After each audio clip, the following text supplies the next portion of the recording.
මහදැන මුත්තා උන්නෙහි ඔහුගේ අඳබාල ගෝලයන් 5 දෙනා සමග ජීවත් විය. ඔවුන් ඉගෙනීමට නිතරම උනන්දු වුවත් කිසිවක් හරියට කර ගැනීමට නොහැකි වූ අයයි. දිනක් උදෑසන මහදැන මුත්තා තම ගෝලයන්ගේ නුවණ පරීක්ෂා කිරීමේ අදහසින් කැලයට ගොස් දර ටිකක් රැගෙන ලැලිස ඔවුන්ට පැවරුවේය.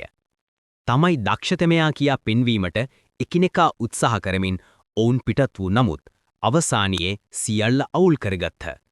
ඔවුන් ගඟක් අසලට පැමිණි විට එගොඩ වීමේදී කවුරුන් හෝ අතුරුදන් වේ යයි බියක් ඇතිවිය.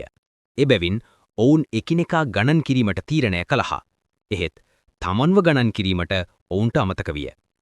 එතරින් ගිය කරුණාවන්ත මගියෙකු ඔවුන්ම නිවැරදිව ගණන් කර සියල්ලන්ම ආරක්ෂිතව සිටින බව පෙන්වා දුන්නේය. තම නැටි වූ සගයා ඔහු විසින් ආශ්චර්යමත් ලෙස බේරාගත් බව සිතා ගෝලියෝ ප්‍රීතිഘോഷා කළහ. ඔවුන් ආඩම්බරියෙන් තම වීර කතාව පවසමින් ආපසු පෙමිණි විට මහ දැනමුත්තා තම රැවුල අතගාමින් සියල්ල දන්නා සිනහවකින් සිනාසුනේය. තම ගෝලයන් කිසිදාක නුවණැටි නොවන බවත් එහෙත් ඔවුන් නිතරම තමාගේ සිනහවට හේතුවක් වන බවත් මහ දැනමුත්තාට නැවත වරක් වැටහිනි.